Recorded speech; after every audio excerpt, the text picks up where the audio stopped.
Picture this: two retail giants, both fighting for the same middle-class American shopper, both selling similar products at comparable prices, both trying to convince families that their stores were worth a Saturday afternoon trip to the mall. But by 2020, one would emerge as a cultural phenomenon that celebrities bragged about shopping at, while the other would file for bankruptcy, closing over 650 stores and laying off 85,000 employees.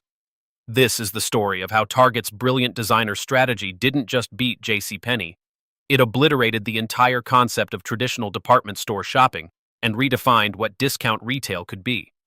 In 1999, both Target and JCPenney were solid, unremarkable retailers serving America's middle class. JCPenney had actually been around since 1902, with 1,140 stores, generating $32 billion in annual revenue. They were the definition of dependable, offering everything from appliances to jewelry, from children's clothes to home goods, all under one roof. Target, founded in 1962, was smaller with just 1,243 stores and $33 billion in sales. But they had something JCPenney didn't: a restless ambition to be different. While JCPenney's executives were focused on operational efficiency and cost-cutting, Target's leadership team was obsessing over a radical question that would change retail forever. What if a discount store could make people feel sophisticated instead of cheap? What if shopping at Target could become something customers actually bragged about? The answer would come in the form of designer partnerships that transformed Target from just another retailer into a cultural phenomenon, while JCPenney remained stuck in a middle-market purgatory that would ultimately destroy them. Target's designer revolution began in 1999 with a partnership that seemed almost absurd at the time. Michael Graves, the renowned architect and product designer, agreeing to create housewares for a discount retailer. The initial collection included over 200 items, from tea kettles to picture frames, all priced between $4 and $40. But this wasn't just about products, it was about storytelling. Target's marketing didn't focus on low prices or practical benefits.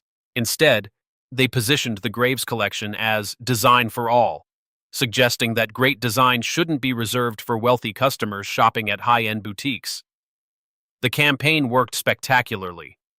The Graves tea kettle, priced at just $40, became an instant icon, selling over 100,000 units in its first year, and earning a permanent spot in the Museum of Modern Art's design collection. Suddenly, Target customers weren't just buying a tea kettle, they were buying a piece of design history. Meanwhile, JCPenney was running promotions on their Sunbeam and Black & Decker appliances, emphasizing durability and value, completely missing the cultural shift happening right under their noses. The success of Michael Graves opened the floodgates for Target's designer strategy. In 2003, they launched partnerships with Isaac Mizrahi for clothing and Massimo for casual wear. The Isaac Mizrahi collection was particularly revolutionary because it brought runway-quality fashion to Target's aisles at prices that middle-class customers could afford. A Mizrahi dress that looked like it belonged in Bergdorf Goodman sold for $29.99 at Target. The media coverage was unprecedented for a discount retailer. Fashion magazines like Vogue and Harper's Bazaar, which had never written about Target, suddenly featured spreads about high-low fashion and the democratization of design. The Massimo partnership was equally transformative, generating over $1 billion in annual sales by 2006 and making Target a legitimate destination for trendy casual wear. But the real genius was in Target's marketing approach. They didn't advertise these collaborations as cheap versions of designer goods. Instead, they positioned them as exclusive collections available only at Target, creating artificial scarcity and social currency. Customers began lining up before stores opened for new designer launches, treating Target shopping like a treasure hunt for coveted items. While Target was revolutionizing the shopping experience with designer partnerships, JCPenney was doubling down on traditional department store strategies that were rapidly becoming obsolete. Their approach remained focused on private label brands like Arizona Jeans and Worthington, which emphasized value and durability, but had zero cultural cachet. JCPenney's marketing campaigns highlighted sales events and percentage discounts, training customers to wait for promotions rather than creating excitement about exclusive products. Even worse, their store design remained stuck in the 1980s. Fluorescent lighting, cluttered displays, and a maze-like layout that made shopping feel like a chore rather than an experience. By 2005, while Target customers were posting photos of their designer finds on early social media platforms, JCPenney was struggling with the perception that they were where your grandmother bought her polyester pants. The cultural divide was becoming insurmountable. Target had successfully positioned itself as the store where smart, stylish people shopped for affordable design, while JCPenney remained associated with practical, uninspiring merchandise that customers bought out of necessity rather than desire. The designer strategy reached its peak with Target's collaboration with high-end fashion house Proenza Schouler in 2007, followed by partnerships with Rodart, Alexander McQueen's business partner Sarah Burton, and eventually Missoni in 2011. The Missoni collaboration was perhaps the most dramatic example of Target's cultural transformation. When the collection launched on September 13, 2011, the response was so overwhelming that Target's website crashed within hours. Stores across the country were stripped bare by customers who had been waiting in line since dawn. Items immediately appeared on eBay selling for 10 times their retail price.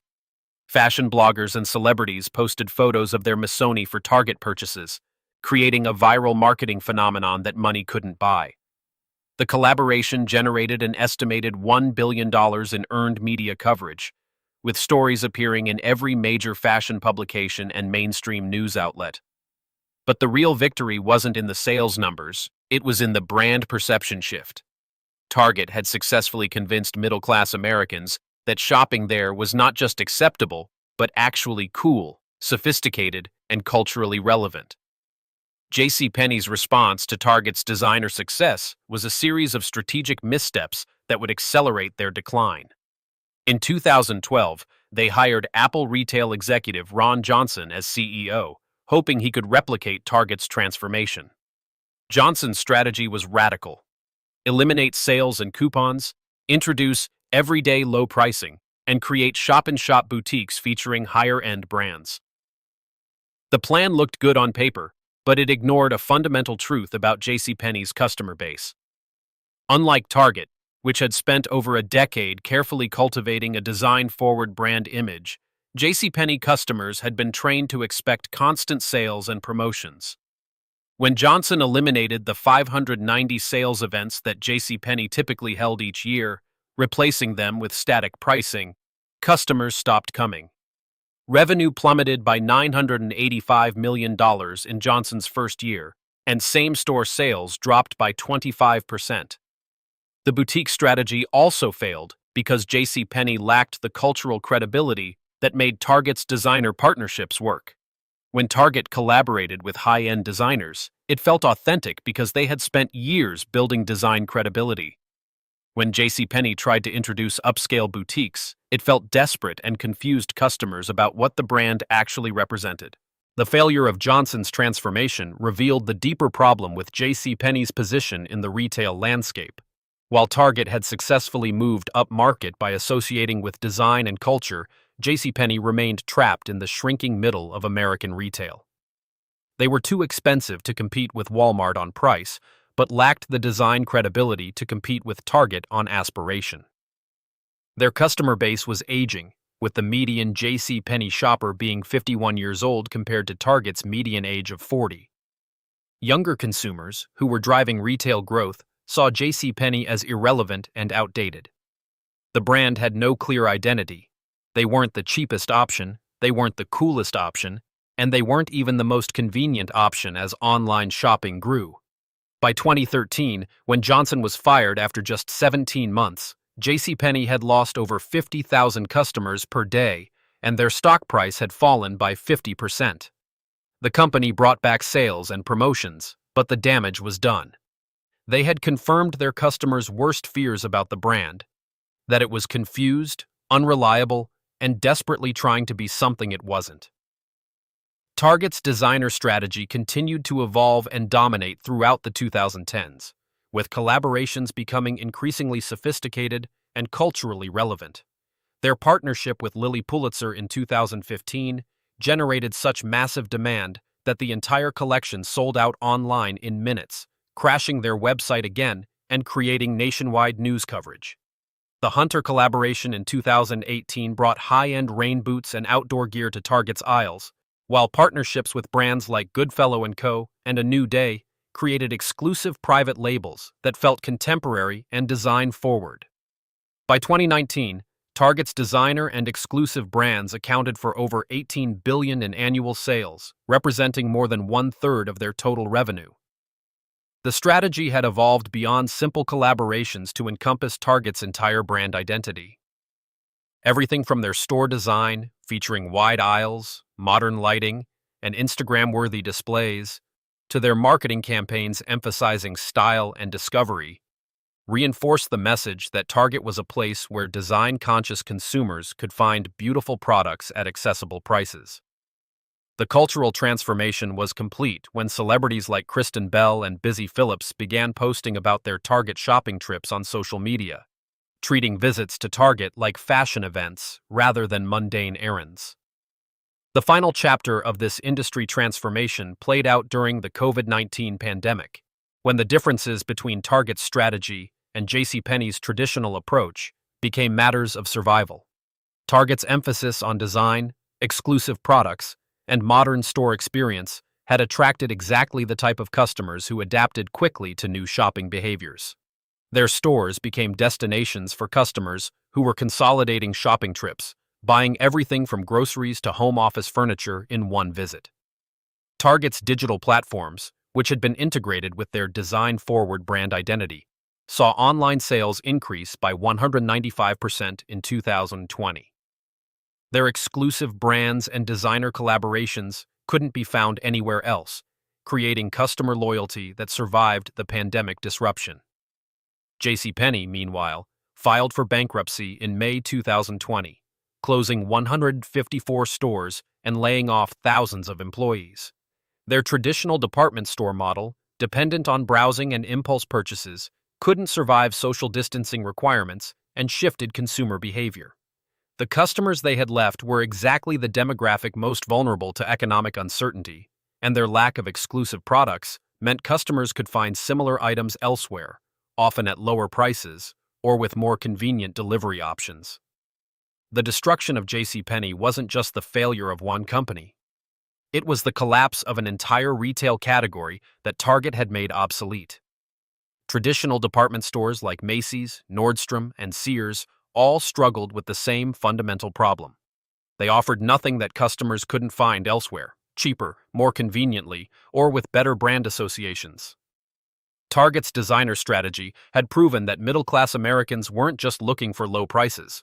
They were looking for products that made them feel good about their choices, that reflected their aspirations rather than just their budgets. By 2021, Target's market capitalization reached $108 billion, while JCPenney emerged from bankruptcy as a much smaller company worth approximately $1.75 billion. The numbers tell the story, but the real transformation was cultural. Target had convinced an entire generation of consumers that discount retail could be aspirational, that great design should be accessible, and that where you shop says something about who you are. JCPenney's bankruptcy wasn't just a business failure.